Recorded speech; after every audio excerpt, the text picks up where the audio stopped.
pero tiene un énfasis en ser básico, solo que seremos detallistas. Sí, seremos detallistas. Estamos estudiando el plan de la salvación. Específicamente estamos hablando de qué nos viene a salvar Cristo. Y Cristo nos viene a salvar del pecado. Y estamos siendo quizá más detallistas de lo que usted espera, no porque la Biblia no es clara, no porque la Biblia no sea definitiva, sencilla en la manera de explicar, sino por todas las ideas que nosotros tenemos de antemano. A veces lo que nosotros entendemos es el Evangelio, o la Biblia enseña acerca del Evangelio, que hacen que hayan tantas preguntas, tantas inquietudes, tantas cosas que no hacen sentido a la luz del Evangelio y a la luz de la Biblia. Así que teniendo eso en mente, vamos a continuar el estudio de la semana pasada. Hubo algunos, fueron 2 personas, yo no sé, porque ahora, como no tengo los nombres aquí, unos son Galaxy Tab y otros son Samsung, iPhone. No sabría exactamente quiénes fue, pero aquellos que iban a hablar conmigo el sábado y no pudimos, lo haremos el sábado que viene con la ayuda de Dios, si es que no lo contestamos aquí. Me refiero a las 2 personas que me hicieron preguntas relacionadas a lo que hablamos el miércoles pasado. Así que vamos a eso hoy. Quisiera que me acompañaran y abran sus Biblias para empezar en Romanos. En Romanos capítulo 6, versículos 6 y 17.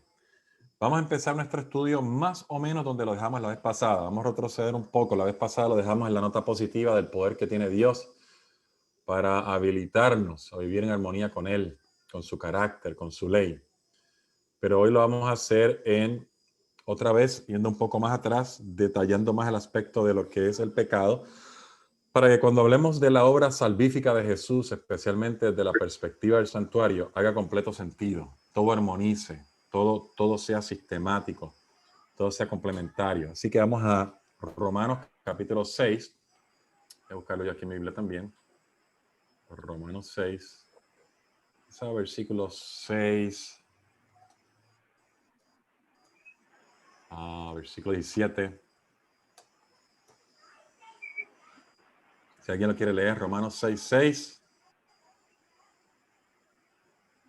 O desde el 5, Romanos 6, 5, 6 y 7. Y le añade por favor el versículo 17. ¿Alguien lo quiere leer? Si Para al escuchar la bautizar voz. participamos en la muerte de Cristo, también participaremos de su nueva vida. Una cosa es clara, antes éramos pecadores, pero cuando Cristo murió en la cruz, nosotros morimos con Él. Así que el pecado ya no nos gobierna.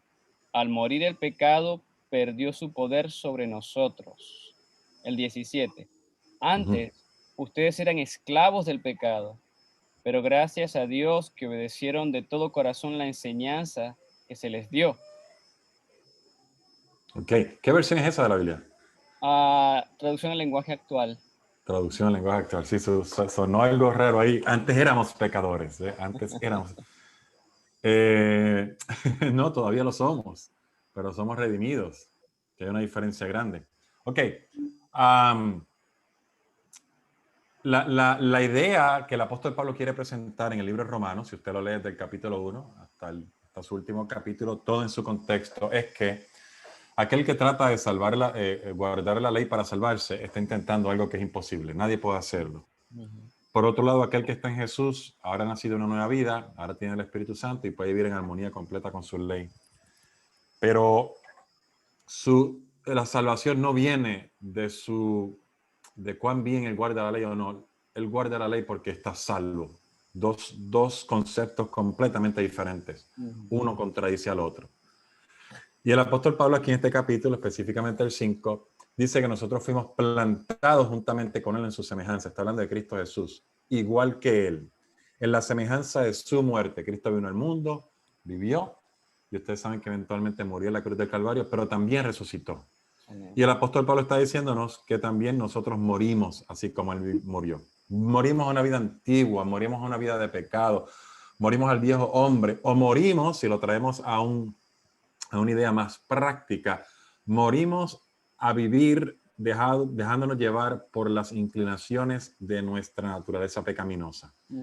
Morimos a vivir dejándonos llevar por nuestras inclinaciones, por nuestros apetitos dañinos, por aquellas cosas que nos gustan y sabemos que no glorifican y no honran a Dios. Morimos a eso. Pero no se queda ahí. El apóstol Pablo habla de que también vamos a ser juntamente traídos a la resurrección con Él. Así como morimos con Él, también resucitamos con Él. Porque dice, él lo explica en el versículo 6, sabiendo que nuestro viejo hombre fue crucificado juntamente con Él. Ya esa manera de vivir por la carne quedó atrás, para que el cuerpo del pecado sea destruido. ¿Cómo que el cuerpo del pecado sea destruido? Este cuerpo no va a ser destruido hasta que uno, si morimos aquí antes de que Cristo venga, vamos a la tierra y esto es comido por los gusanos y por las bacterias y los microorganismos, ¿no?, que componen las cosas. Pero si Cristo viene y nos vamos con Él en vida, o sea, antes de que vayamos al sueño, este cuerpo físico nunca sería destruido. Eso no es lo que el apóstol está hablando allí. Para que el cuerpo del pecado se refiere a aquellos genes, aquello que compone mi cerebro, aquello que compone mis conexiones cerebrales, que están destinadas, o debo decir, están entrenadas, están estructuradas de tal manera que lo que yo quiera sea lo malo, pensar lo malo y ejecutar lo malo. Y que cuando yo muero con Cristo, yo estoy muriendo a ese cuerpo del pecado, a esa forma de vivir, para que eso sea destruido. Y la idea es, dice el versículo 6, a fin de que no sirvamos más al pecado. Es decir, no es que yo estoy muerto como persona y dejé de existir. No, yo estoy muerto a esa forma de vivir porque ya yo no sirvo más al pecado. Y vuelve y enfatiza otra vez, porque el que ha muerto ha sido justificado del pecado. En otras palabras, el que no ha muerto no ha sido justificado del pecado. Para ser justificado del pecado hay que morir a esa forma de vivir. Hay que morir al cuerpo del pecado. Hay que morir al viejo hombre. Hay que morir a nuestra concupiscencia, como el apóstol Santiago lo dice. Jesús se lo dijo a Nicodemo, hay que nacer del agua y del espíritu. Se requiere ese nuevo nacimiento y ese nuevo nacimiento solamente lo experimenta el que muere ese estilo de vida. Porque el que ha muerto ha sido justificado del pecado. Y el versículo 17 dice, pero gracias a Dios, que aunque erais, en tiempo pasado, erais esclavo del pecado. Cuando tú eras algo, ya tú no lo eres ahora. Tú eras esclavo del pecado, ya no eres esclavo del pecado. Habéis obedecido de corazón a aquella forma de doctrina a la cual fuisteis entregados. Es decir, ahora obedecemos con nuestra mente a la forma de doctrina a la cual nos entregamos a Cristo. Esa es la enseñanza. Doctrina significa enseñanza. El versículo 18 vuelve otra vez y lo enfatiza. Y libertados del pecado, vinisteis a ser siervos de la justicia. Libertados del pecado. El que murió al pecado ha sido libertado del pecado. El que murió al viejo hombre ha sido libertado del pecado. El que murió a aquella vana manera de vivir ha sido libertado del pecado. Pecado, dijimos en la primera lección, o en la primera lección de este tema específicamente. La primera fue de la Biblia, luego fue de la deidad, luego fue de Cristo. Pero la primera que hablamos del pecado, pecado es transgresión de la ley de Dios. Primera de Juan, capítulo 3, versículo 4. Por lo tanto, usted le puede poner ahí, libertados del pecado, libertados o libres de transgredir la ley de Dios, ahora somos siervos de la justicia. Seguimos siendo siervos, pero de lo bueno. Ahora obedecemos a lo bueno.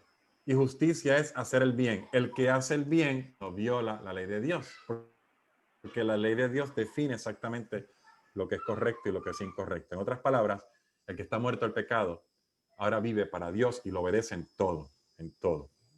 Ok, el concepto donde lo dejamos la semana pasada de que, ¿cómo digo esto? La mayoría de nosotros creemos, mucha gente cree, que cuando usted nace, llega al mundo, déjeme darle esta pequeña introducción. Cuando venimos al mundo, venimos ya con la culpa del pecado. Y cada culpa requiere paga. La paga del pecado es la muerte. Por lo tanto, en la principal iglesia del mundo cristiano, la iglesia católica, cuando nace un niño, hay que bautizarlo lo más pronto posible, porque usted no quiere que ese niño le pase algo y se muera, y muera perdido. Así que ese niño tiene que ser bautizado tan pronto nace. Yo me acuerdo cuando estaba estudiando medicina, en una rotación, no sé si era de ginecología y obstetricia o la de pediatría. El asunto es que nace un niñito. Y de hecho el hospital no era católico, el hospital era episcopal. El hospital era episcopal, pero hicieron lo mismo. El niño nacía con unos problemas. Ya sabían que el niño no le iba a ir muy bien después del nacimiento. Así que trataron de hacer unas cuantas medidas heroicas para tratar de mantener la vida por un tiempo largo posible. Pero sabiendo que no iban a poder por la condición que el niño tenía, yo me acuerdo que lo estaba manteniendo artificialmente conectado a un ventilador, de tal manera que le diera tiempo a llegar al capellán para que lo bautizaran. Una vez el niño fue bautizado, de acuerdo a los pedidos de la madre, yo no me acuerdo, para ser honesto, si el capellán era anglicano o episcopal, debo decir, o católico, pero la ropa que tenía puede ser de cualquiera de los dos. Una vez el niño fue bautizado, entonces todo el mundo se retiró, lo desconectaron de su máquina y dejaron ahí a sus padres para que pues, estuvieran en el momento. Pero la idea de ellos era que el niño muriera salvo, muriera bautizado. Y todo parte de una premisa falsa. La premisa es que Cristo, oiga bien, premisa es que Cristo no tiene poder suficiente para perdonar el pecado. Cristo no tiene poder suficiente para perdonar el pecado. Porque lo que envuelve esa forma de pensar, que se conoce como el pecado original, es que cada uno de nosotros tenemos culpa del pecado que cometió Adán. Venimos a este mundo y simplemente por llegar al mundo traemos no las consecuencias del pecado en la carga negativa que da de sufrimiento y dolor de venir a este mundo, las enfermedades, la primera muerte que nos espera, la pérdida de un familiar querido, las enfermedades que podemos pasar. No, sino la condenación de la muerte segunda simplemente por yo ser un descendiente de Adán. Vamos a ver que cuando Cristo perdonó a Adán y perdonó a Eva, pagó el precio de esa culpa y yo no tengo que pagar ninguna de esas. Yo no tengo por qué pagar la culpa de Adán. Primero, que es un concepto pagano, que yo puedo pagar la culpa del otro. Y segundo, es un concepto que le falta a la Biblia, porque Cristo no es todopoderoso para perdonar a Adán y Eva completamente. Yo tengo que darle una ayuda. Me gustaría que fuéramos a 2 de Corintios, capítulo 5. Vamos a leer del 11 al 21 y luego vamos a ir a Colosenses. Yo quiero que esta parte quede bien clara. Sí. Si usted la próxima parte que sigue tiene sus dudas y todo lo demás, volvemos. O lo dejamos para otro día si no llegamos a tiempo. Pero yo quiero que usted entienda lo poderoso de la gracia de Cristo Jesús, la misericordia de Él y cuán completo es el perdón que Él nos da. Y usted se va a dar cuenta que ese perdón, esa reconciliación se hizo extensa en la cruz a todo el mundo, independientemente hayan pedido perdón o no, independientemente hayan reconocido que son pecadores o no. 2 Corintios, capítulo 5, versículos, vamos a comenzar en el 11. Déjeme yo ir allá también. 2 Corintios, capítulo 5.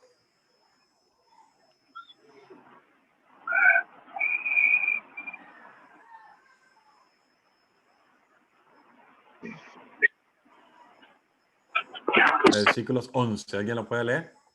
Conociendo pues el temor del Señor, persuadimos a los hombres, pero a Dios le es manifiesto lo que somos, y espero que también lo sea a vuestras conciencias. Ajá, siga.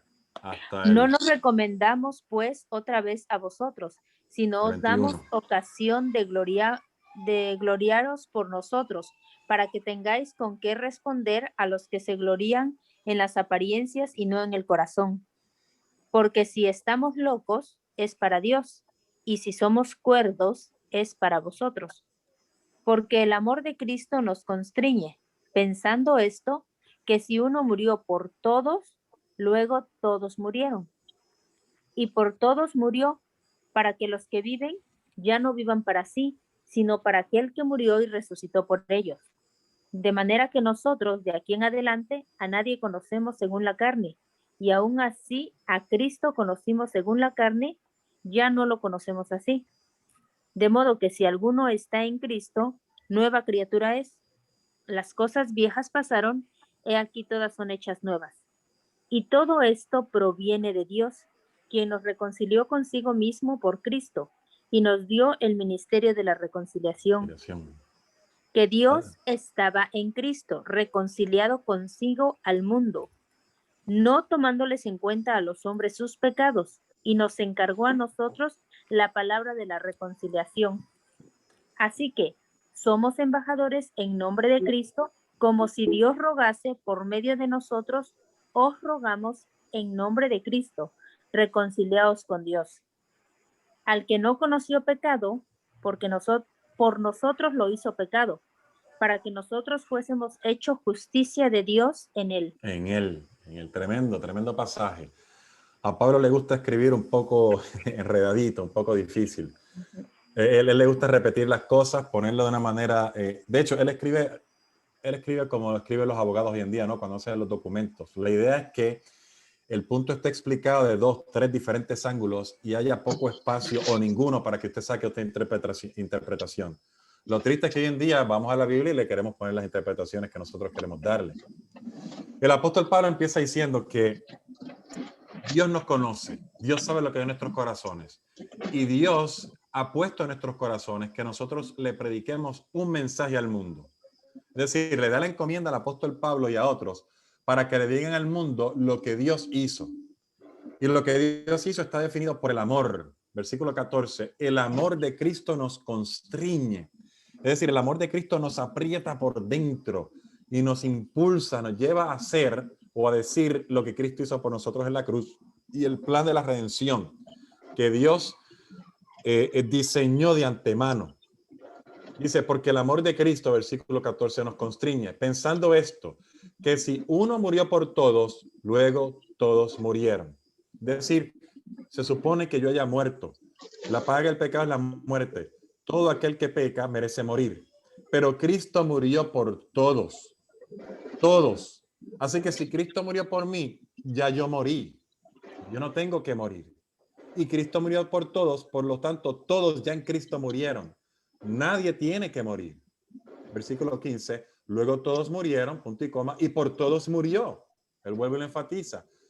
Para que los que viven, ahí está el detalle, ya leímos del mismo apóstol Pablo en Romanos 6, que nosotros morimos al viejo hombre, dejamos esa mala manera de vivir, pero también morimos en Cristo Jesús a la segunda muerte por las consecuencias del pecado, porque ya Cristo murió por nosotros. Ahora aquí está la diferencia. No todos resucitan a una nueva vida. No todos tienen o experimentan el nuevo nacimiento. Versículo 15, y murió por todos, para los que viven, ya no vivan para sí. Los que están vivos no viven para sí, sino para aquel que murió y resucitó por ellos. Es decir, Cristo pagó el precio de la segunda muerte por todo ser humano que llega al mundo. Y pagó en la cruz del Calvario las consecuencias de la transgresión, no solamente de Adán y Eva, sino de todas aquellas transgresiones que nosotros cometemos a sabiendas o sin saber. Es decir, las que el niño pequeño comete sin saber, hasta que tiene una edad que puede reconocer lo que es correcto y lo que es incorrecto. Y aún las que comete luego de que sabe que es correcto e incorrecto. Todas Cristo la pagó, todas en la cruz del Calvario. Pero la gente que se le compra tiempo, a todo ser humano que se le compra tiempo para venir a este mundo, no todos viven para Cristo. Muchos viven para sí y eventualmente rechazan esa oferta que Dios da. Los que viven para Cristo resucitan a una nueva vida. Versículo 16. De manera que nosotros de aquí en adelante a nadie conocemos según la carne.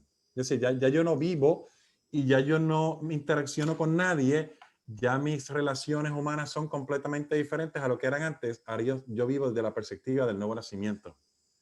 La carne en la Biblia significa más que músculos, tendones, vasos sanguíneos, nervios. Significa el cuerpo mío con las propensiones e inclinaciones a lo malo. Y aún si a Cristo conocimos según la carne, es decir, sí, yo tengo una idea de lo que era Cristo y yo pensé que me había entregado a Él y yo pensé que estaba salvo, pero yo realmente no tenía un conocimiento real de lo que era seguir a Cristo. Yo no sabía lo que era el plan de la salvación realmente y yo no había hecho una entrega real, como dice el apóstol Pablo más arriba, en el corazón. Aún esos que lo conocían según la carne, ya no lo conocemos así. De modo que si alguno está en Cristo, nueva criatura es, las cosas viejas pasaron, y aquí todas son hechas nuevas. Somos nuevos en Cristo. ¿Por qué? Porque todo proviene de Dios, quien nos reconcilió consigo mismo por Cristo. Es decir, cuando Cristo murió en la cruz del Calvario, estaba reconciliándose. Están todos perdonados. Tenemos problemas, ustedes transgredieron mi ley, se merecen morir, la segunda muerte, pero Cristo mi Hijo muere por todos ustedes, ya no se merecen morir, ustedes están reconciliados conmigo. Ahora ya yo me reconcilié con ustedes, ahora queda de parte de ustedes reconciliarse conmigo.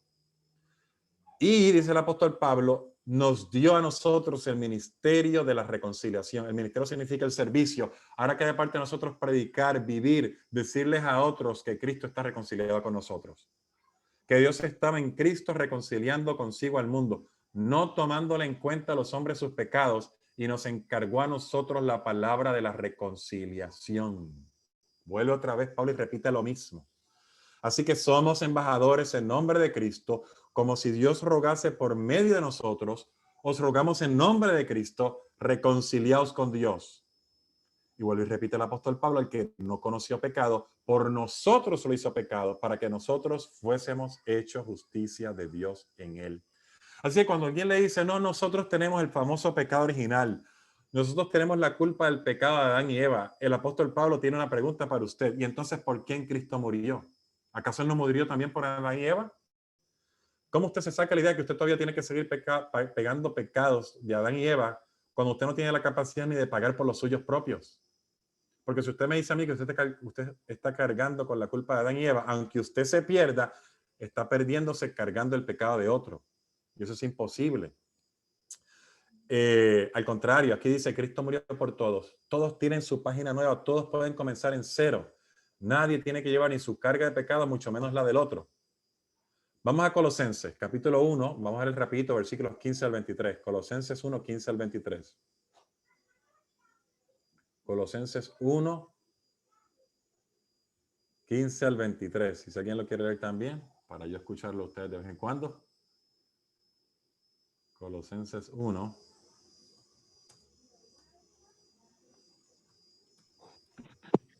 Él es la imagen de Dios invisible, el primogénito de toda creación, porque en él fueron creadas todas las cosas, las que hay en los cielos y las que hay en la tierra, visibles e invisibles, sean tronos, sean dominios, sean principados, sean potestades, todo fue creado por él, por medio de él y en él y para él. Y él es antes de todas las cosas, y todas las cosas en él subsisten. Y él es la cabeza del cuerpo, que es la iglesia.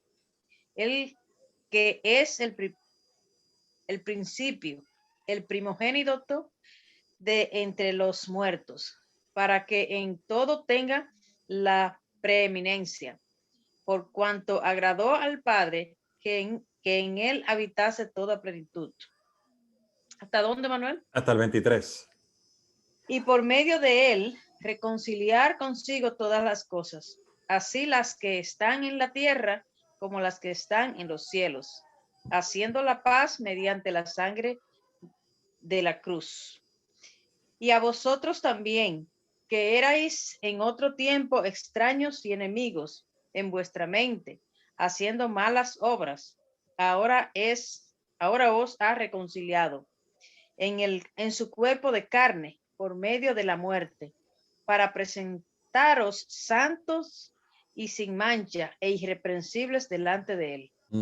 Si en verdad permanecéis fundados y firmes en la fe y sin moveros de la esperanza del evangelio que habéis oído, el cual se predica en toda la creación que está debajo del sol, del cual yo, Pablo, fui hecho ministro. Oye, tremendo. Vuelvo otra vez, Pablo repite lo mismo y lo mismo y lo mismo y le da varias vueltas al asunto. Pero la idea es la idea de Pablo es que quede claro en la mente de las personas, de sus oyentes, de sus lectores, la idea que él quiere llevar. Mira el versículo 20. Hablando de Cristo, por medio de él, es decir, el Padre, por medio de Cristo, reconciliar consigo todas las cosas.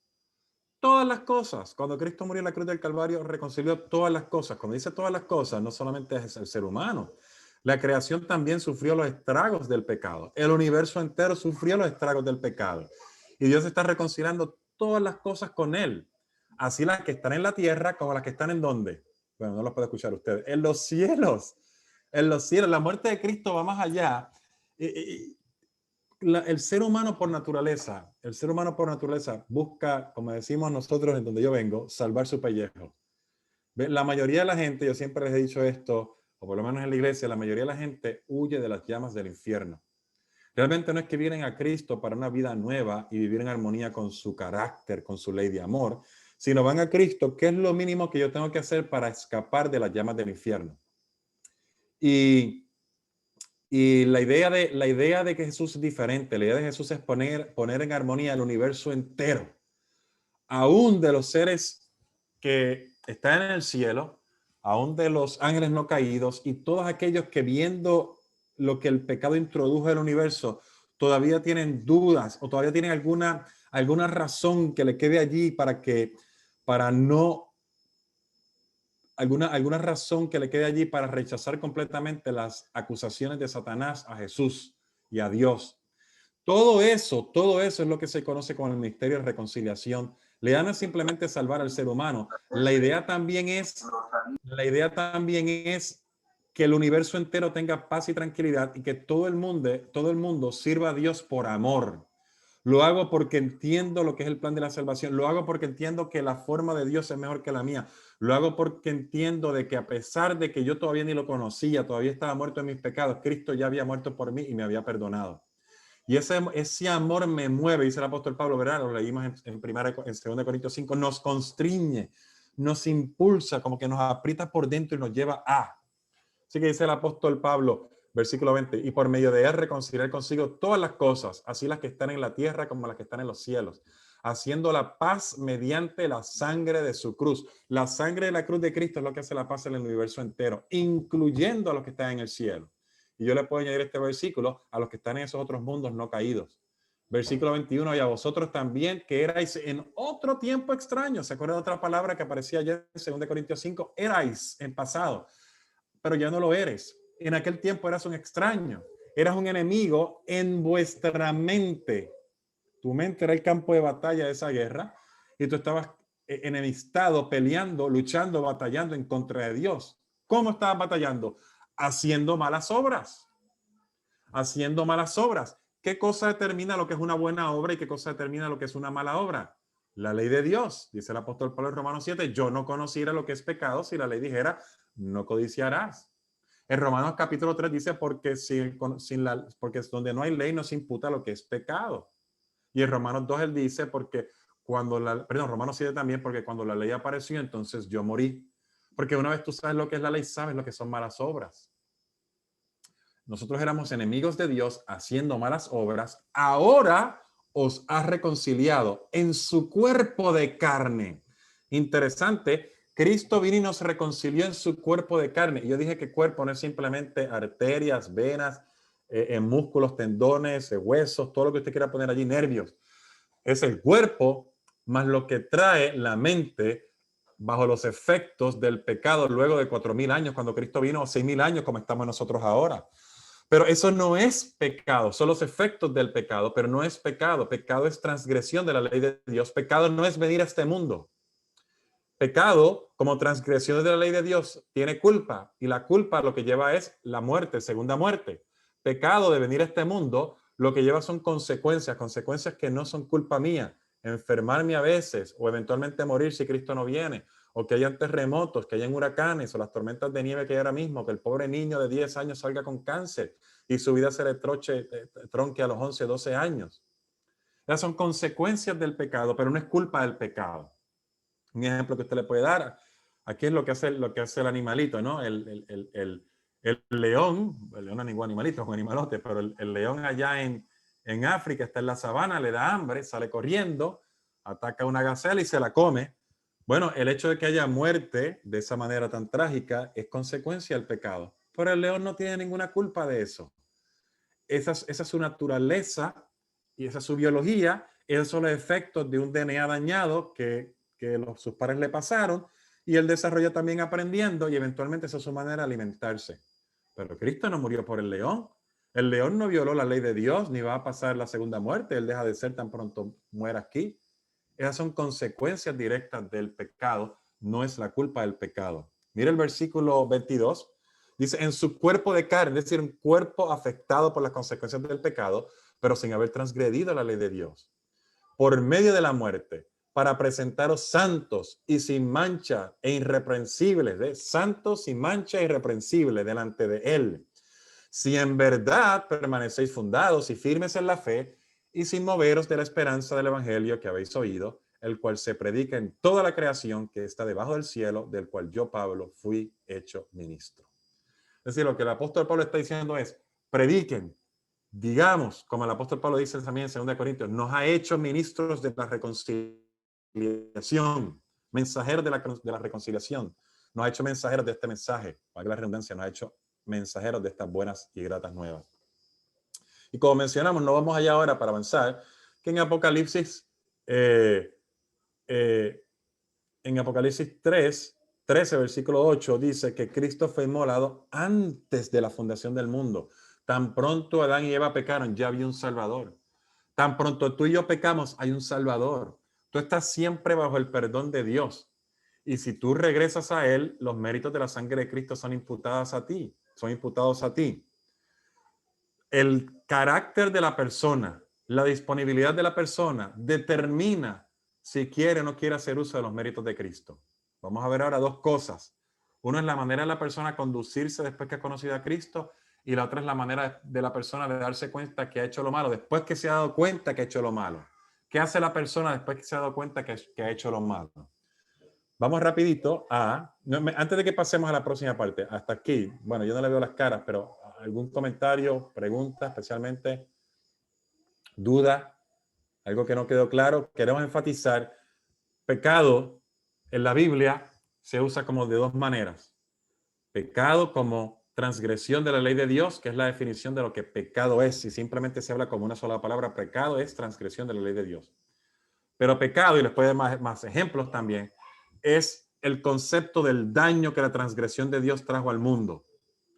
Pecado es todo el problema de vivir en un mundo como lo vemos ahora. Cuando Cristo venga, va a arreglar las consecuencias del pecado. Un mundo hecho nuevo, donde no va a haber más maldad, más dolor, más llanto, más sufrimiento, más enfermedades. Sin embargo, pecado como transgresión de la ley de Dios requiere culpa. Cristo la pagó en la cruz del Calvario. El mundo entero quedó perdonado. Yo quiero enfatizar esto. El mundo entero quedó perdonado en la cruz del Calvario. Cuando nosotros caemos en pecado, recuérdese que Cristo murió por su pecado. El mundo, ¿cuántas veces? Todas las veces que usted haya pecado. Pero el mundo entero no acepta ese perdón y el mundo entero no recibe el paquete entero del perdón. Vamos a ver más adelante que ese paquete de perdón que se conoce justificación es perdón y rehabilitación para vivir en armonía con Dios. Es perdón y es, estoy perdiendo la palabra clave aquí, es perdón y es también restauración. Esa es la palabra que estoy buscando. Perdón y restauración. Y eso lo hace Jesús en aquel que se entrega completamente. Ok, vamos a brincar. Juan, capítulo 9, versículo 3. Voy a enfatizar un poquito más, por si acaso, el aspecto de el pecado como consecuencias, como los estragos que trajo la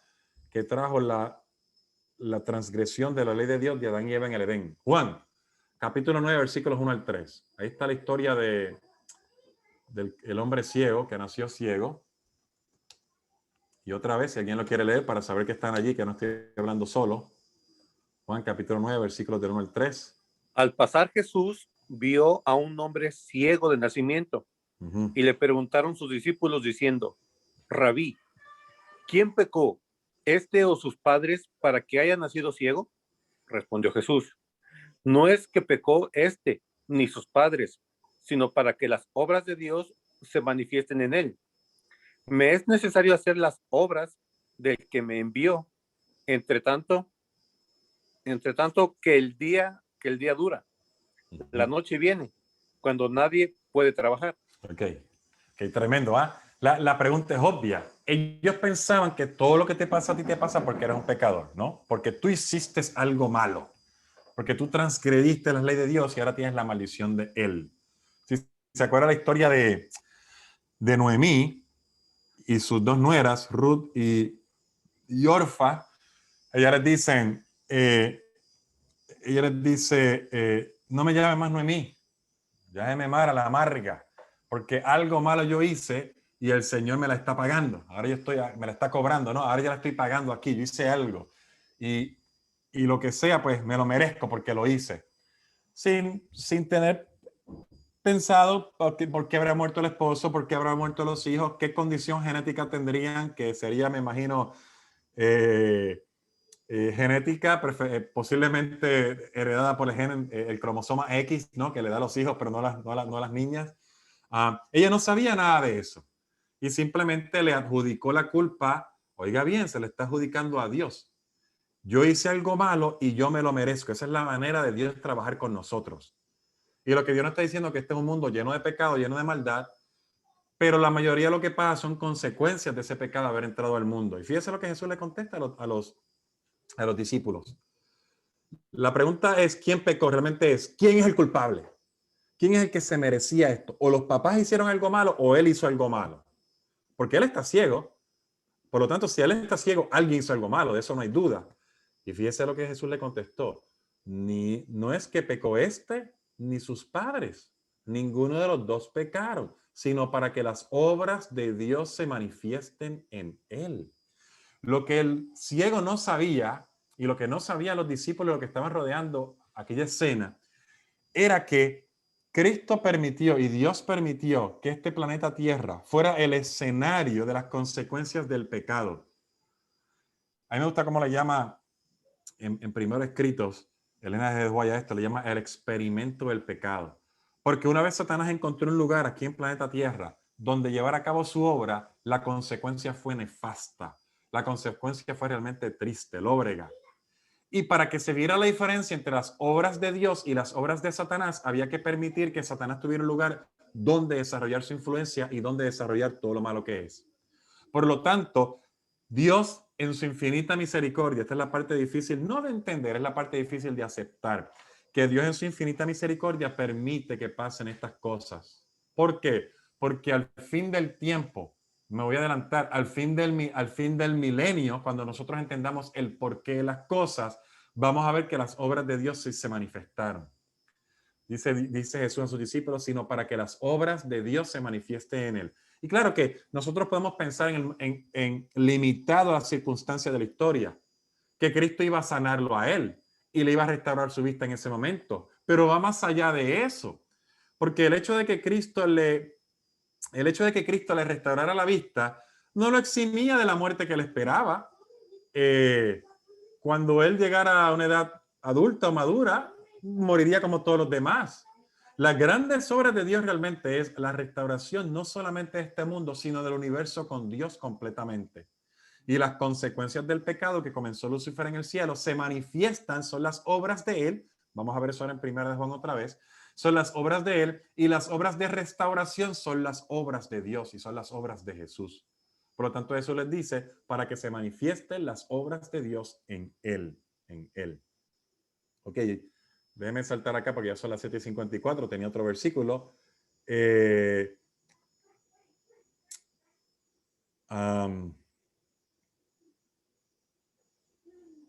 apóstol Juan, vamos al capítulo 9, estamos todavía en el capítulo 9, ¿verdad? En el mismo capítulo 9,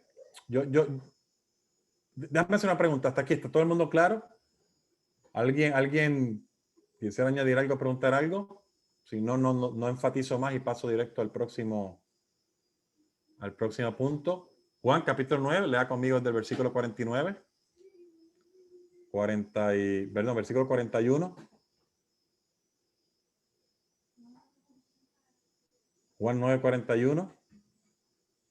La conversación sigue, yo la voy a brincar, pero voy directo a la parte que quiero enfatizar.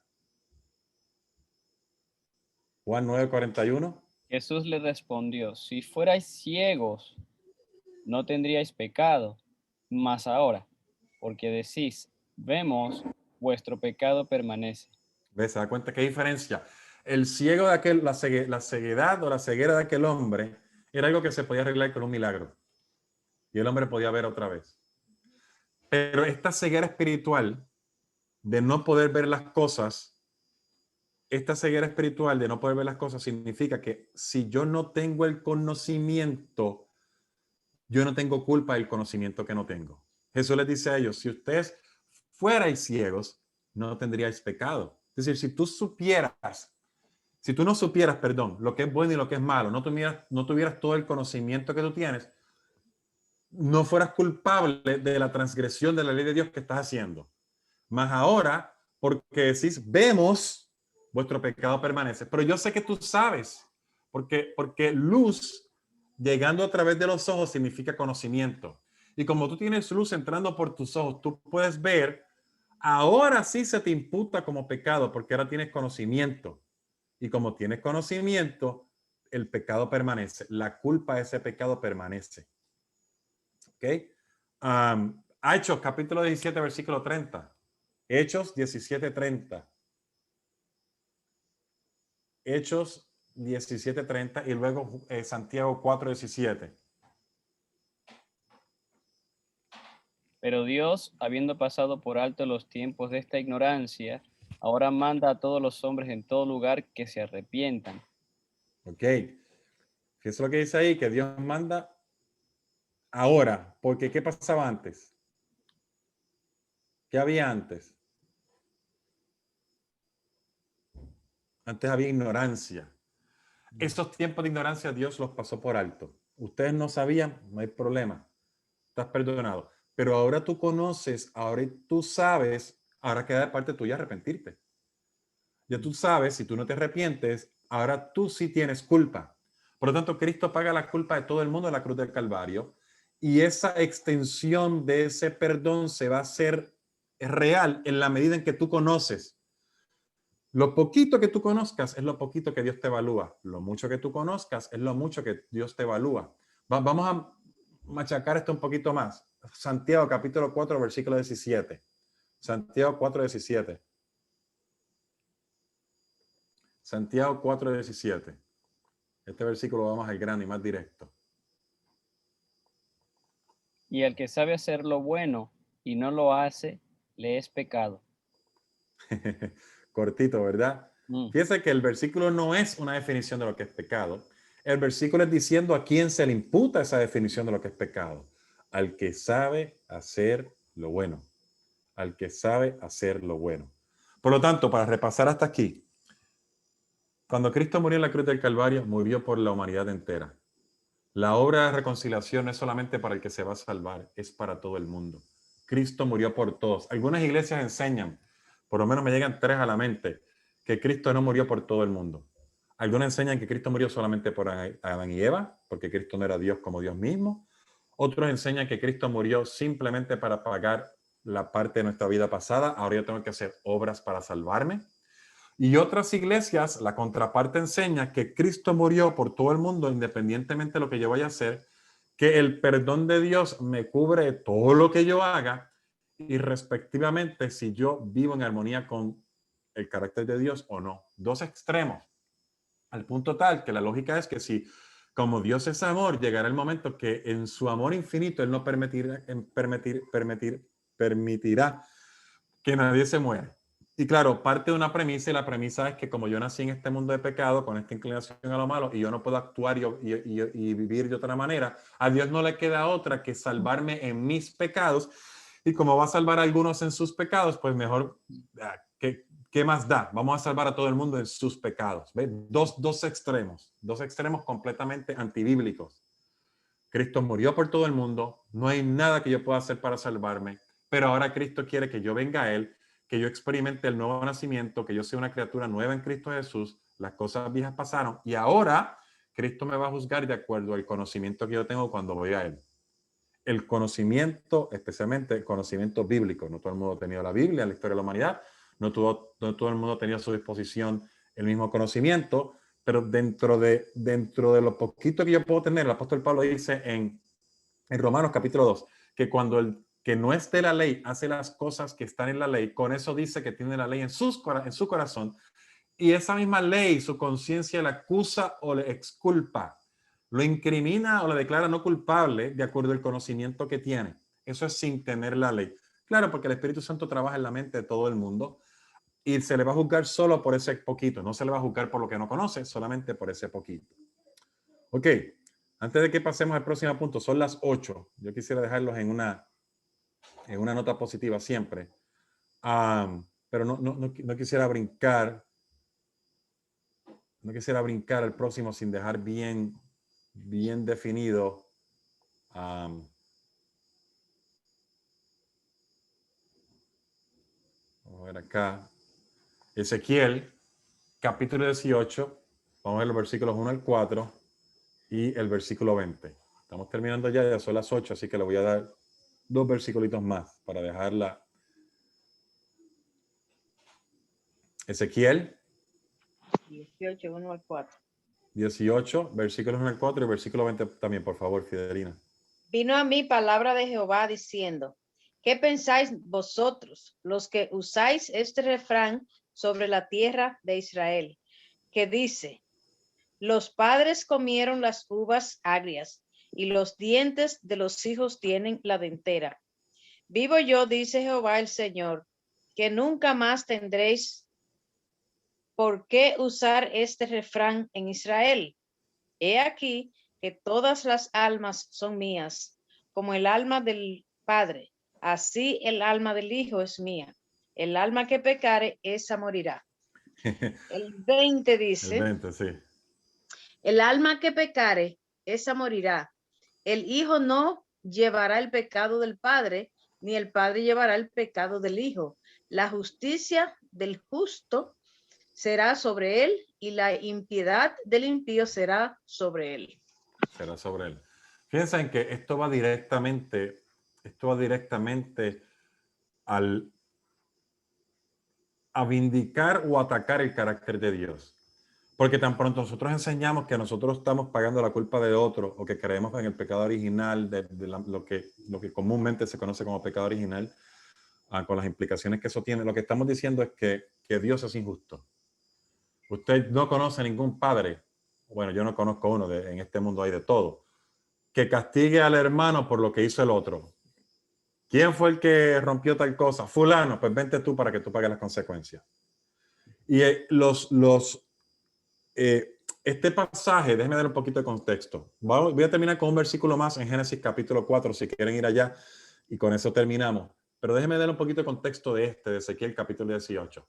Ezequiel es un profeta que vive contemporáneo a la misma vez que vive Daniel. Daniel está en Babilonia cautivo y Ezequiel está en parte del imperio de Babilonia, pero en otra ciudad que antes era de los sirios, pero ahora era parte de Babilonia también. Y los dos están experimentando lo mismo, el cautiverio. Y Ezequiel está rodeado de unos cuantos que están diciendo o andan usando un refrán, andan diciendo un dicho, como también se conoce en español, es que los padres se comen las uvas agrias y nosotros los hijos pagamos las consecuencias de esas uvas agrias, tenemos la dentera. Ellos comen las uvas agrias, nosotros tenemos la dentera. En otras palabras, ¿qué culpa tengo yo de estar en Babilonia por lo que hicieron mis padres antes? Ellos le hicieron mal y a mí me toca pagarla. Ellos no tuvieron que pagar nada, yo lo pagué. Y dice Jehová, vivo yo, Jehová el Señor, que ese refrán que ustedes están usando está completamente equivocado. Ustedes no están aquí por lo que hicieron sus padres. Es cierto que sus padres hicieron eso, pero ustedes están aquí también por sus consecuencias, porque si ellos se hubieran arrepentido, Dios hubiera parado el castigo. Pero no le quedó otra manera de permitir que el castigo siguiera porque ninguno se arrepentía. Y él dice, vivo yo que nunca más tendrán que usar ese refrán. Todas las almas son mías. Almas entiéndanse en todas las vidas son mías. Tanto la vida del Padre como la vida del Hijo son mías. Y él dice ahora, yo no tengo que cobrarle la vida del Hijo por la vida del Padre. Yo tengo el poder de cobrarle la vida al que yo quiera, tanto la del Padre como la del Hijo. Todas son mías. Por lo tanto, el que pecare, ese va a ser el que va a morir. El que pecare, ese va a ser el que va a recibir las consecuencias. El alma que pecare, esa morirá. Las consecuencias de lo que ustedes hicieron es lo que los trajo aquí. Si ustedes no hubieran hecho eso, yo hubiera procedido de una manera diferente porque yo hubiera aceptado su arrepentimiento, pero ustedes no hicieron eso. Y el versículo 20 vuelve y repite, el alma que pecare, esa morirá. La vida que pecare, esa morirá. El hijo no llevará el pecado del padre, ni el padre llevará el pecado del hijo. No, Dios es un Dios justo. Dios es un Dios justo que trata a todo el mundo de acuerdo a lo que cada quien decide hacer. Ni el padre llevará el pecado del hijo. La justicia del justo será sobre él, el que hace lo bueno, la justicia va a estar sobre él, y el que comete impiedad o hace lo malo, la impiedad será sobre él. La impiedad del impío será sobre el impío. Cada quien paga sus consecuencias. Nosotros pagamos las consecuencias de lo que nosotros hacemos cuando rechazamos la reconciliación de Cristo y queremos seguir viviendo como si Cristo no hubiese muerto en la cruz del Calvario. Quizá lo veremos un poquito más adelante, otra vez va a ser repetitivo cuando lleguemos a la parte del santuario, pero por ahora, parte de las acusaciones de Dios a Dios, las acusaciones de Satanás a Dios, es que Dios no es justo. Y nosotros a veces como cristianos seguimos repitiendo muchas mentiras de Satanás, incluyendo esta, la mentira que el pecado del otro lo tengo que pagar yo también. Y Dios está diciendo en su palabra, yo soy justo. Yo miro a cada quien y tomo una decisión basada en la experiencia de cada quien conmigo. Si me aceptan o no me aceptan, y cuando me aceptan, eso se revela en obras, como lo vimos en Colosenses capítulo 1. Y esas obras dicen si estás viviendo en armonía o no conmigo. Génesis capítulo 4, y con esto vamos a terminar. Usted sabe esta historia es la historia de Caín y Abel. Pero yo quisiera concentrarme en ese minutito, en esos 2-3 minutitos antes de que Caín hiciera lo que hizo. El versículo clave está en el versículo 6 y 7, pero yo lo voy a leer para terminar. Génesis 4 del 1 al 7. Usted sabe el resto de la historia, así que no lo voy a leer todo. Leo, conoció Adán a su mujer Eva, la cual concibió y dio a luz a Caín, y dijo, por voluntad de Jehová he adquirido varón. Después dio a luz a su hermano Abel, y Abel fue pastor de ovejas, y Caín fue labrador de la tierra. Y aconteció, andando el tiempo, que Caín trajo el fruto de la tierra, una ofrenda a Jehová. De hecho, un paréntesis, pregúnteme más adelante esa palabrita, aconteció andando el tiempo. Esa no es la mejor traducción. La mejor traducción sería, y aconteció que pasando un ciclo de tiempo, yo le voy a demostrar con la Biblia, especialmente la Biblia jesuita católica, que ellos estaban celebrando un sábado y trayendo una ofrenda de adoración a Dios un sábado frente al jardín del Edén. Aconteció que andando el tiempo, especialmente otras versiones de la Biblia. ¿Qué ocurrió? Versículo 4. Y Abel trajo también de los primogénitos de sus ovejas, de lo más gordo de ellas. Y miró Jehová, perdón, yo brinqué al versículo 3, la mitad. Y aconteció andando el tiempo, versículo 3, que Caín trajo del fruto de la tierra una ofrenda a Jehová. Y Abel trajo también de los primogénitos de sus ovejas, de lo más gordo de ellas. Y miró Jehová con agrado a Abel y a su ofrenda, pero no miró con agrado a Caín y a la ofrenda suya. ¿Por qué? Porque Dios había dicho que la manera de hacer sacrificios era con animalitos, porque sin derramamiento de sangre no hay remisión de pecado, porque la vida del animal en su sangre está, la vida de la carne en su sangre está, y representaba la muerte de Cristo, y Cristo iba a derramar su sangre por nosotros para que nosotros no tuviéramos que derramar nuestra sangre. Por lo tanto, a pesar de que los vegetales que trajo Caín, las frutas, eran de la mejor que él tenía en su tierra, no era lo que Dios pidió. Y por lo tanto, Jehová miró con desagrado la ofrenda de Caín. ¿Y qué ocurrió? Versículo 5, y se ensañó Caín en gran manera y decayó su semblante. Se transformó. Entonces Jehová dijo a Caín, ¿por qué te has ensañado y por qué ha decaído tu semblante? Clave del versículo está aquí el pasaje. Si bien hicieres, ¿no serás enaltecido? Fíjense que Cristo no le está preguntando aquí ahora, o Jesús antes de la encarnación no le está preguntando a Caín, mira, yo sé que tú eres culpable por lo que hizo Adán y Eva, por lo que ellos hicieron tus padres allá en el jardín del Edén y por los pecados que han cometido. Y yo sé que ahora tú tienes el pecado original dentro de ti y no te queda otra opción de simplemente pecar. Eso no es lo que le está diciendo Jesús. Jesús le está diciendo a Caín, mira, si tú haces el bien, no serás enaltecido, no te va a ir bien si haces el bien. Por otra parte, si no hicieres bien, el pecado está a la puerta.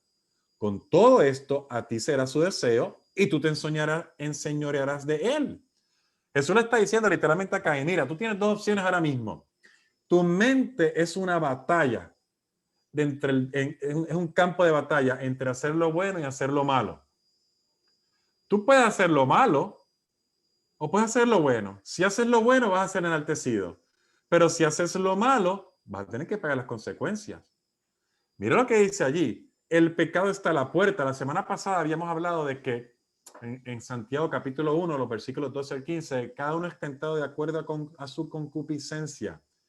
Y una vez el pecado es concebido, o sea, la tentación me llega, pero yo no tengo que actuar en base a la tentación. Dios le está diciendo literalmente a Caín, mira, el pecado está allá a la puerta, te está tocando la puerta. Pero a pesar de que está siendo tentado y a pesar de que el pecado está llamando y está clamando a hacer lo malo, a ti será su deseo. Él quiere, y está usando el pecado como un ente, ¿no? Es decir, está usando mi inclinación a lo malo, mi naturaleza caída, el mundo de pecado en que vivimos, las tentaciones internas o externas a mí, mi concupiscencia, la carne, como le llama el apóstol Pablo, el viejo hombre, como le llama el apóstol Pablo. Todo eso quiere atraerme así, quiere hacerme pecar. Sin embargo, dice, tú te enseñorearás de él.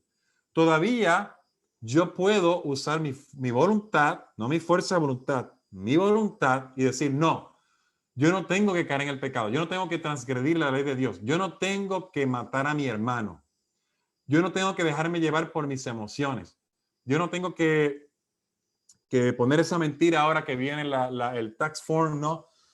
Mis contribuciones o los tributos al Estado, los taxes. Yo no tengo que hacer eso. Yo puedo poner allí la verdad porque yo soy un hijo de Dios. Yo no tengo que decir una mentira a mi esposa, a mi esposo. Yo no tengo que sentarme en la computadora a ver eso. Yo en el nombre y en el poder de Cristo, yo puedo enseñorearme de eso. Y decir, no, yo no voy a acercar allí. Quizás más adelante podemos hablar de cómo no ponerme en el lugar de la tentación, ¿no? En primer lugar, lo vamos a ver la semana que viene, de hecho, unos cuantos versículos de la Biblia. Pero en el momento que soy tentado, si fue que ya llegué a ser tentado, todavía allí yo puedo decir, no, Señor, con la ayuda de Dios yo puedo enseñorearme de Él. Y nosotros sabemos la triste historia que Caín llamó a su hermano y le dijo, vamos al campo, y allá estando en el campo se levantó contra él su hermano y terminó matándolo.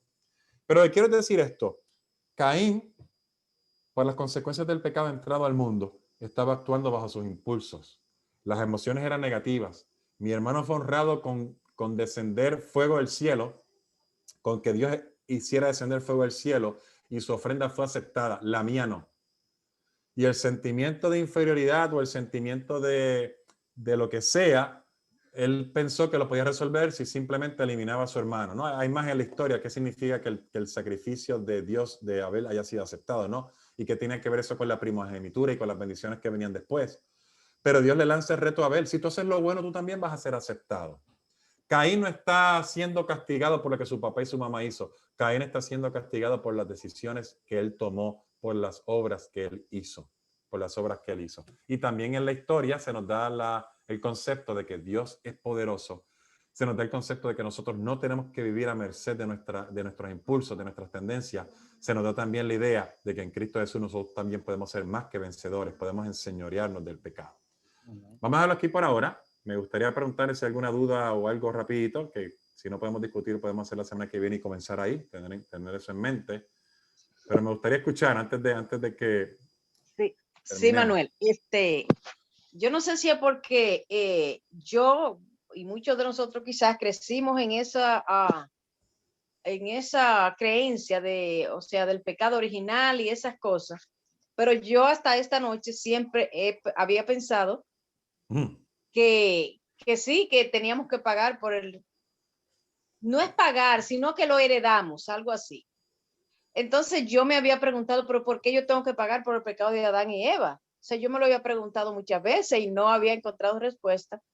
Así que gracias porque esta noche pues entendí un poco más eso. Okay. Entonces, ¿cuál es la diferencia entre eso del pecado original y la naturaleza pecaminosa? Muy bien. Esa exactamente, por eso dije, no quiero pasar al próximo tema hasta que, porque sí, toda la próxima clase es eso. Toda la próxima clase es eso. ¿Qué es la naturaleza pecaminosa entonces? Porque se acuerda que yo mencioné que Cristo trajo nuestra naturaleza pecaminosa, pero Cristo no pecó. Así que yo me quiero concentrar ahí. ¿Qué es la naturaleza pecaminosa y cuál es la diferencia entre el que vive por la naturaleza pecaminosa y el que no? A pesar de que todos tenemos la naturaleza pecaminosa hasta que Cristo venga. Nosotros no somos, y me estoy adelantando, cuando nosotros nos bautizamos, salimos con la misma naturaleza pecaminosa del agua. El cerebro es el mismo, las conexiones, las neuritas y las conexiones nerviosas son las mismas. Usted se levanta con los mismos pensamientos y tiene las mismas tentaciones. De hecho, yo me atrevo a decirle, es más, el apóstol Pablo lo dice, ahora tengo más, ahora los clamores de la naturaleza me llaman más, porque ahora antes yo no sabía que era malo y bueno, ahora es que me siento tentado a no hacer lo malo, antes no. Porque la naturaleza sigue siendo la misma. La diferencia es que ahora yo tengo una mente nueva en Cristo Jesús. Eso es lo que vamos a ver la semana que viene. Y vamos a comenzar allí precisamente. Pero por ahora sí, vuelvo a reenfatizar que si usted hereda de Adán y Eva algo de la culpa, usted está heredando culpa. Punto. Usted hereda de Adán y Eva la naturaleza pecaminosa. Usted no hereda la culpa. Cristo pagó la culpa del pecado de todo el mundo en la cruz del Calvario. Aquí tengo el otro versículo que lo leí, pero no lo mencioné, pero no lo leí, donde dice que y le adoraron a la bestia, todos los moradores de la tierra, cuyos nombres no estaban escritos en la vida del Cordero, que fue inmolado desde el principio del mundo. El Cordero tiene un libro. Ahí pone el nombre de todos aquellos que aceptan. Cuando lleguemos al santuario vamos a ver esto, ¿verdad? Yo me estoy adelantando. Pero los nombres de todo el mundo no van al libro. Todo el mundo fue perdonado, pero los nombres de todo el mundo no van al libro. Pero todo el mundo fue perdonado porque el Cordero fue inmolado desde el principio del mundo. Si Adán y Eva hubieran pecado y Cristo no hubiese muerto por ellos antes, dice, pero ¿cómo va a ser así si Cristo murió 4000 años después? Por la fe. Por eso es que el apóstol Pablo dice en Romanos capítulo 3, aquellos que fueron salvos por la fe y aquellos que son salvos mediante la fe, es decir, antes de que Cristo muriera y aquellos que son salvos después que Cristo murió. Y Cristo murió por Adán y por Eva y pagó su culpa completamente. Yo no tengo que ayudar a Dios, ni puedo ayudar a Dios antes quisiera. La doctrina del pecado original está diseñada para yo excusar mi pecado y poder seguir pensando que estoy salvo, todavía viviendo en pecados que yo sé que están mal. Y la hermana me hizo una pregunta la semana pasada y no le he contestado, pero la contestaré la semana que viene. Hay una diferencia el pecado que comete una persona que está en Cristo y el que no está. Y vamos a llegar allá también. Bueno, no sé si parece que alguien está tratando de preguntar algo y se oye como distorsionado. Hermano, Ajá. yo tengo una pregunta. Ajá. ¿Cómo quedaría explicado el versículo 5 de Éxodo capítulo 20? Que dice, no te inclinarás a ellas ni las honrarás, porque yo soy Jehová tu Dios, fuerte, celoso, que visitó la maldad de los padres sobre los hijos hasta la tercera y cuarta generación de los que me aborrecen. Óigame, ¿sabes que estaba estudiando esto con mis niños hace 2 semanas? El capítulo de los 10 mandamientos en Patriarcas y Profetas, y lo estamos leyendo aquí en la casa. De hecho, ahora mismo estamos en el capítulo de la enemistad de Satanás a la ley de Dios. Hay un capítulo entero de la enemistad de Satanás a la ley de Dios. Porque esa es la gran controversia entre Cristo y Satanás. El carácter de Dios. Pero el carácter de Dios se refleja en su ley, ¿no? Amarás a Dios y amarás a tu prójimo. Ese versículo está diciendo algo, me gusta. Eso significa que esto es una deducción de aquel versículo de Ezequiel, capítulo 18, ¿no? Donde dice, el padre no pagará el pecado del hijo, ni el hijo pagará el pecado del padre. Sin embargo, aquí dice que yo visito la maldad de los padres sobre los hijos hasta la tercera y la cuarta generación. Este versículo es tremendo. Este versículo es pura misericordia. Y la única manera de entender este versículo es poniendo el versículo 6 uno al lado del otro. En el versículo 5 dice que yo visito la maldad de los padres. Lo que los padres hacen afecta a la segunda, la tercera, la cuarta generación. Y no solamente la cuarta, muchas más. Pero las consecuencias directas se pueden ver en los hijos, en los nietos y en los bisnietos. Ellos hacen algo malo. Si usted ve el pedigrí, ¿verdad? De mi familia, era bien común antes y todavía se hace. Usted va al mall y allí le dicen, venga, ponga su apellido aquí y mire, cómprenos aquí la historia de su familia y encuentran la historia de su familia y todo el mundo viene de un linaje de reyes que tenía un castillo yo no sé en dónde en Europa y Eran familia de nobles, gente muy inteligente que han cambiado el mundo y todo lo demás. Bueno, aparentemente la mía no. Yo no conozco a nadie que haya ido al mall a comprar una de esas. Mi familia es normal, común y corriente. Y yo en mi familia veo alcohólicos, drogadictos, gente con problemas grandes, enfermedades de cáncer, corazón, derrames cerebrales, de todo lo que usted se puede imaginar. Y usted ve cómo corre la familia ese tipo de cosas y adicciones y las consecuencias que eso tiene, quizá otro día le pueda contar, de padre a hijo, hijo, nieto, nieto, bisnieto. Y eso es lo que está diciendo aquí Dios. Cuando usted hace lo bueno, las consecuencias de lo que usted hace afectan a su familia. Si yo dedico a trabajar fuerte, a hacer un negocio familiar y yo, Dios lo quiera, me hago millonario y tengo una empresa familiar y todo el mundo se puede beneficiar, eventualmente mi familia ahora está en un lugar mejor acomodado.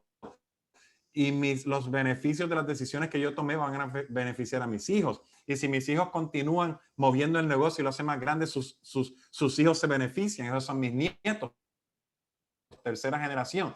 Eventualmente los bisnietos también les va a quitar el beneficio que yo les pude haber dado a ellos. El versículo 6 dice y pone de manifiesto: y hago misericordia a millares, a los que me aman y guardan mis mandamientos. Si usted hace lo malo, las consecuencias usted se las va a pasar a sus hijos. No la culpa. La culpa es que ellos también van a hacer lo malo. Y la maldad de los padres va a ser repetida en los hijos. Porque los hijos aprenden de los padres. Dice, ¿tú me puedes buscar allí Patriarcas y Profetas? Para leer una cita acá de esta pregunta. Sin embargo, el versículo 6 lo pone opuesto. Yo no hago misericordia solamente hasta la tercera y cuarta generación. Yo lo hago a millares de los que me aman y guardan mis mandamientos. Cuando hacemos las cosas bien, afectamos todavía a más generaciones. Ahora, eso nunca quita la capacidad del ser humano de negarse a recibir esos beneficios, porque cada quien tiene una decisión que tomar, la voluntad, la capacidad de escoger, el libre albedrío es individual del ser humano, no importa si mis padres han hecho lo bueno o lo malo. Sin embargo, muchas de esas consecuencias yo lo voy a experimentar. Por ejemplo, otro ejemplo puede ser el hecho de que yo me acuerdo también cuando estaba en residencia, así me acuerdo, esta era de pediatría, había nacido un niño y el niño estaba en una incubadora un poquito retirado y el niño, yo estaba en una clase acá, estaban enseñándonos a hacer un examen pediátrico, un examen neonatal, físico de cómo el niño está bien. Me acuerdo, sale uno llorando allá en una esquina y empieza a echar unos cuantos gritos y todo lo demás. Ya los attendings, los pediatras del intensivo sabían de qué se trataba y nos llevan allí donde el niño y uno le dice al otro, bueno, hay que ponerle tal cosa, un medicamento para controlar el sistema nervioso. Y era que la madre de ese niño había sido una drogadicta y durante el embarazo usó heroína. Ahora este niño nace y el niño es un drogadicto. Literalmente le hace falta heroína en su sangre, heroína afectando su sistema nervioso para poder funcionar. Pero él no tenía la culpa, él nunca la había usado él mismo por su propia voluntad, pero su madre sí lo había usado por él. Y para que el niño no le dieran convulsiones y no le dieran otros cuantos problemas más y no le dieran problemas gastrointestinales y autonómicos y todo lo que le da su sistema cardiovascular, había que ponerle un medicamento para calmarlo y mantenerlo estable en lo que los efectos de la droga se iban y él dejaba de ser un drogadicto. Pero el niño nació drogadicto. Lo que Dios está diciendo es, mira, la maldad tuya afecta a tu hijo, a tu nieto y a tu bisnieto, y yo voy a visitar esa maldad. No es que tu hijo me las va a pagar por lo que tú hiciste. Es que como las consecuencias de lo que tú haces son tan nefastas, yo tengo que ser claro contigo que el que hace lo malo tiene que pagar las consecuencias, porque no hay nada como que yo hago lo malo y no afecto a nadie. Cada vez que hacemos algo malo, afectamos a otra persona. Nadie sabe, pero yo no hago mal a nadie. Yo hago lo mío en una esquina. Mentira. A la larga o a la corta siempre afectas a alguien. Pero por otro lado, yo hago misericordia a millares. Cuando hacemos lo bueno, bendecimos al otro, al hijo, al nieto, al bisnieto, al que está al lado, al vecino, a todo el mundo. Hago misericordia a millares, a los que me aman y guardan mis mandamientos. Lo que Dios está diciendo es, sí, tus consecuencias de lo malo se extienden 3, 4 generaciones, pero las consecuencias de lo bueno que puedes hacer y de mi misericordia se extiende por millares de generaciones.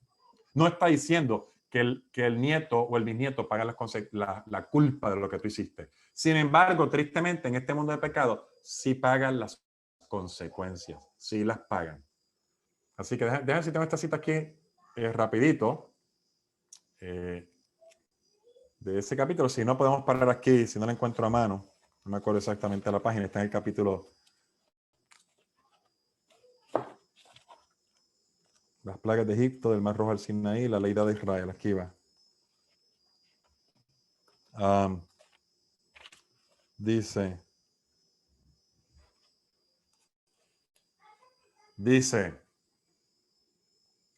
oiga bien, que castigo la maldad, bueno, no importa, porque esta edición no es la oficial, así que no es los libros rojos, no sé qué página es. Dice, que castigo la maldad de los padres en los hijos hasta la tercera y cuarta generación de aquellos, digo, que me aborrecen. Es inevitable, es decir, no se puede evitar. Es inevitable. Déjame ver si puedo poner aquí bueno, de todas formas no puedo verlo ustedes.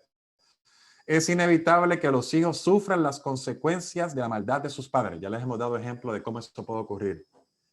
Pero no son castigados por la culpa de sus padres. ¿Ve la diferencia? A no ser que participen de los pecados de esto. Usted tiene que participar en los pecados de sus padres para pagar la culpa de sus padres. Pero las consecuencias de lo que ellos hicieron, sí, usted las paga aquí tristemente. Sin embargo, generalmente los hijos siguen los pasos de sus padres. Por la herencia y por el ejemplo, los hijos llegan a ser participantes de los pecados de sus progenitores.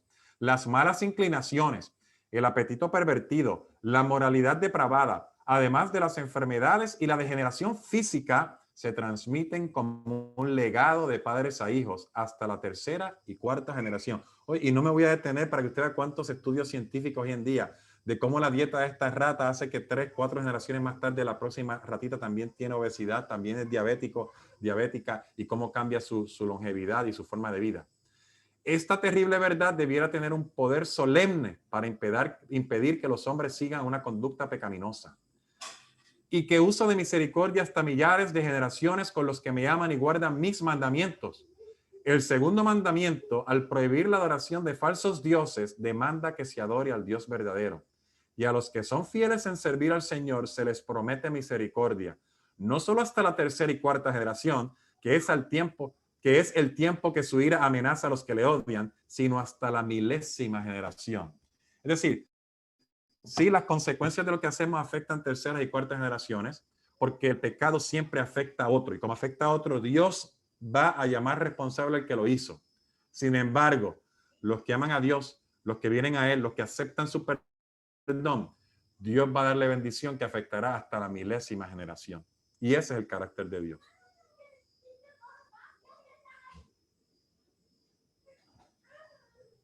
Amén. Así que lo dejamos ahí, ¿verdad? Ya son las 1:30, así que para parar aquí, la semana que viene, Fidelina, seguimos allá. Y me gustaría que, pues, si tienes otra duda, pues lo escribiera y me la dijera la semana que viene. Y con eso continuamos. Ok, pues vamos a parar aquí, vamos a orar. Y la semana que viene, con la ayuda de Dios, seguimos por este mismo canal a esta misma hora. Dios mediante. Gracias, Manuel. ¿Cómo no? Inclinemos el rostro donde estamos allí para orar. Gracias, Señor, por tus misericordias. Amén. Porque como dice tu palabra en Éxodo capítulo 20, versículo 6, y hago de misericordia hasta la 1000ª, a millares, porque tu amor es más grande que todas nuestras iniquidades y que todas nuestras transgresiones. Gracias porque tú pagaste nuestra culpa en la cruz del Calvario, porque toda la humanidad puede encontrarse allí y ninguno tiene que cargar con la pena o con la culpa de lo que ha cometido, porque Cristo pagó por nosotros en la cruz del Calvario. Amén. Gracias, Padre, porque nos das la capacidad de escoger, porque podemos servirte, porque podemos ponernos de parte tuya, porque así como le dijiste a Caín, podemos escoger servirte. El pecado está a la puerta deseándome, el pecado está a la puerta haciéndome tentar, el pecado quiere que yo caiga en lo mismo de siempre, para que me sienta triste, para que me sienta que no puedo, para que me dé sentimiento de culpa, para que me deprima, para que mis relaciones familiares sigan dañándose, para que lo que yo puedo ser en Cristo Jesús no lo sea, y para que Satanás eventualmente se burle de mí y me diga, tú eres pecador, tú no te mereces la salvación, así como estás no vas a llegar al cielo. Sin embargo, tú me estás diciendo a mí que en Cristo Jesús yo puedo enseñorearme de Él. En Cristo Jesús yo puedo decir, soy victorioso. En Cristo Jesús tú puedes decir, en Cristo estoy crucificado, ya no vivo yo, ahora vive Cristo en mí. Amén. Como eso es una realidad, queremos pedirlo en esta noche. Queremos que tú tomes posesión de nuestra mente. Queremos pedir que tú tomes posesión de nuestro lóbulo frontal, aquí donde está la toma de decisión, donde está la voluntad. Y queremos que tú nos des esa experiencia del nuevo nacimiento. Amén. Que nos des la capacidad de experimentar que somos nuevos en Cristo Jesús. Y que, como el apóstol Pablo dice, todas las cosas son hechas nuevas. Lo que antes era ya no es. Gracias por cada persona que se conectó aquí hoy. Gracias porque el grupito sigue creciendo, porque gente está escuchando. Ayúdenos a llamar a otros también para que escuchen el mensaje puro, limpio de tu palabra, el mensaje no contaminado, de tal manera que entendamos todo el poder que hay en la cruz, todo el poder que hay en Cristo Jesús y todo el poder de la restauración que tú nos das. Dale una bendición grande a cada persona que se llegó aquí, a sus familiares para el resto de la semana. Ayúdanos a tener un día de victoria jueves y otro día de victoria el viernes y nos ayuda a llegar con bien al parque el sábado allí para honrar gloria tuya, para alabarte y glorificarte por lo bueno que eres con nosotros durante la semana. Amén. Es en el nombre de Cristo Jesús que pedimos estas cosas. Amén. Amén. Amén. Buenas noches.